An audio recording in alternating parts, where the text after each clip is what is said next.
Hallelujah. प्रभु यीशु मसीह के मधुर नाम में आप सभी को प्रेमी सलाम।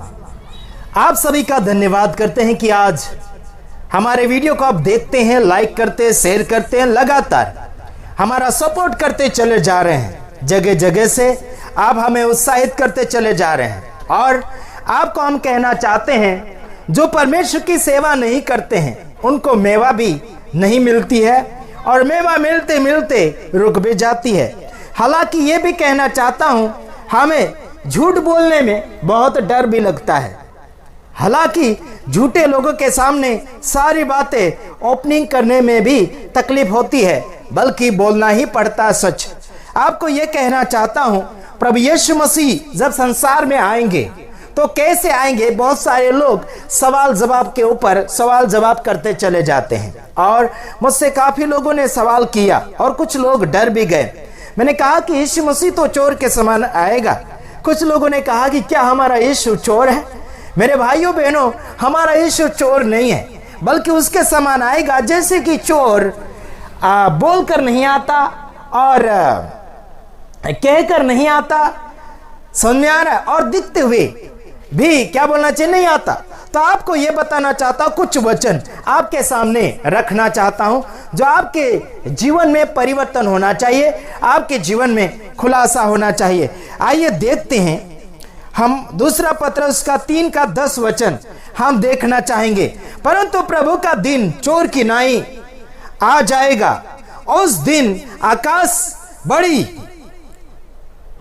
हड़हड़ाहट के शब्द से जाता रहेगा, और तत्व बहुत ही तृप्त होकर पिघल जाएंगे, और पृथ्वी और उस पर के काम यानी कि काम जल जाएंगे। मेरे भाइयों बहनों, प्रभु यीशु मसीह का समय चोर के समान आएगा, और पृथ्वी हिल जाएगी, यानी कि हड़हड़ाहट हो जाएगा, तूफान जैसा मच जाएगा।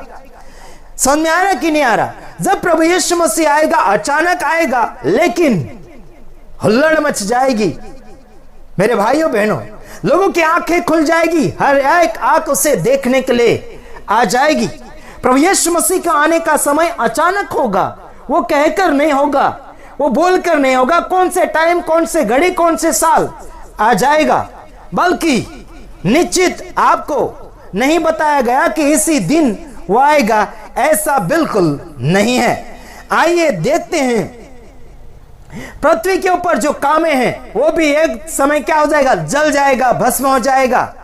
और आगे दिखाता हूं आपको मैं, प्रकाशित वाक्य उसका 3 वचन में क्या कहा गया है। सो चेत कर कि तूने किस रीति से शिक्षा प्राप्त की और सुनी थी, और उसमें बना रह और मन फिरा। और यदि तू जागृत न रहेगा तो मैं चोर की नाई आ जाऊंगा, और तू कदापि न जान सकेगा कि मैं किस घड़ी तुझ पर आ पड़ूंगा। मेरे यारों भाइयों बहनों, वो किस घड़ी आ पड़ेगा, किस घड़ी आ जाएगा, किसी को पता नहीं। जागते रहो मेरे भाइयों बहनों, आपको जागना चाहिए, आपको उठना चाहिए, आपको बोलना चाहिए, आपको समझना चाहिए, आपको जानना चाहिए। बल्कि यीशु मसीह चोर नहीं है, लेकिन उसके समान आएगा जरूर। आप क्या सोच रहे हैं? आपको क्या नजर आ रहा है? आपने क्या सीखा था, क्या सीख रहे हैं? उससे भटक तो नहीं गए? क्या सच्ची शिक्षा से, खरी शिक्षा से, खरी जानकारी से क्या आप भटक रहे हैं? क्या आप कहीं और जा रहे हैं? बहुत से ऐसे आएंगे, आपको बोल कर आएंगे कि हम भी खरी शिक्षा वाले हैं, हम भी उसे सपोर्ट कर रहे हैं, ऐसे बोलकर आएंगे, बल्कि आपको भटका तो नहीं रहे। बड़ा सावधानी से काम लेना है आपको। आपको कहने में आता है, ये आपको सुनना चाहिए। हेलो, क्या सोच रहे हैं आप? क्या सोच रहे हैं? आपको सोचना चाहिए प्रभु यीशु मसीह के बारे में। उसने आपको क्या सिखाया था पवित्र आत्मा के द्वारा, और आप क्या सीख रहे हैं आज? किसी और की करनी कराई, किसी और की बोली बोलाई, किसी और का नकल नकाली क्या कर रहे हैं। हां, देखो प्रकाशित वाक्य उसका 16 का 15, उसमें क्या लिखा, देख मैं चोर की नाई आता हूं, धन्य वह है जो जागता रहता है और अपने वस्त्र की चौकसी करता है कि नंगा न फिरे और लोग उसका नंगापन न देखे। वाह क्या बात है। धन्य में जो चौकसी करता है और जागता रहता है और वस्त्र धो लेता है। कौन से वस्त्र? आत्मिक वस्त्र जो धो लेता है वो धन्य व्यक्ति है। वो आजादी को महसूस करेगा, आजादी में बढ़ता चला जाएगा। हाँ जी, नंगापन आपका किसी को दिखना नहीं चाहिए। आत्मिकता में नंगापन आपका दिख जाएगा तो आपका लेना देना बंद हो जाएगा। हेलो, क्या सोच रहे हैं आप? क्या सोच रहे हैं? नंगापन अगर आपका आना शुरू हो गया, बेईमानी, झूठ, दगाबाजी, 2 नंबर से कमाना, यह नंगापन अगर आ गया, आत्मिकता से दूर हट जाना, यह नंगापन अगर आ गया तो गया आप काम से। हेलो, बड़ा ध्यान देना। अपने वस्त्र धो लो और चौकसी करो, नंगापन ढाको, नंगापन से बाहर आ जाओ, दूर हो जाओ। क्या सोच रहे हैं आप? सोचना पड़ेगा 100 बार।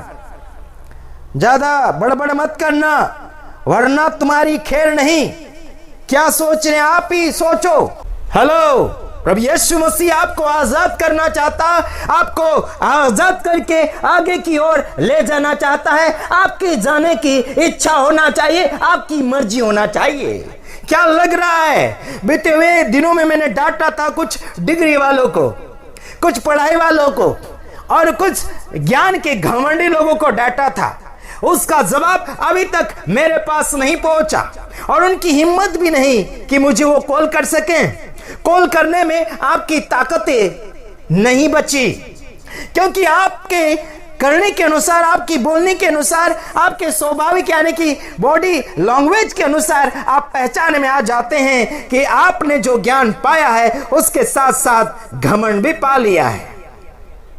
इतना याद रखना, सुधरने के लिए मौका आपको मिल रहा है, संवरने के लिए मौका आपको मिल रहा है। आपने जो पाया है घमंड के लिए नहीं, आपने जो पाया है वो किसी और को नीचे गिराने के लिए नहीं, बल्कि उठाना चाहिए।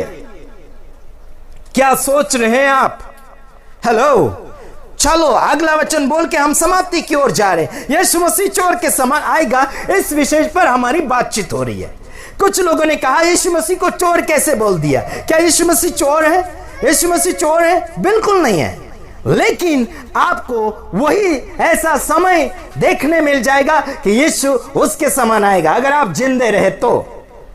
नहीं जिंदे रहे वो अलग बात है, आपकी पीढ़ियां हो सकती है देख पाएगी। यहां लिखा है, क्या लिखा? लूका 12 का 29 और 40, यानी कि 39 और 40। परंतु तुम यह जान रखो कि यदि घर का स्वामी जानता कि चोर किस घड़ी आएगा तो जागता रहता और अपने घर में सेध लगाने न देता।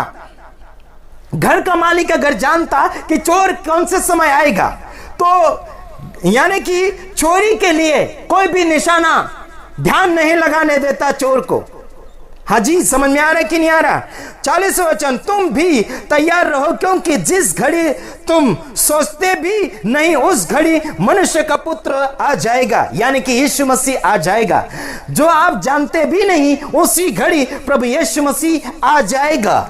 आप नहीं जानते क्या कर रहे हैं, संवर ले अपनी जिंदगी को संवारते हुए यीशु मसीह के पास लौट कर आ जाइए। आपका क्या ख्याल है? क्या ख्याल है आपका? हेलो, हे, आपका ख्याल क्या है? बस यहीं पर आपको बोलना चाहता हूं, आगे आप समझदार है। God bless you. प्रभु आप सबको आशीषित करें। आमीन।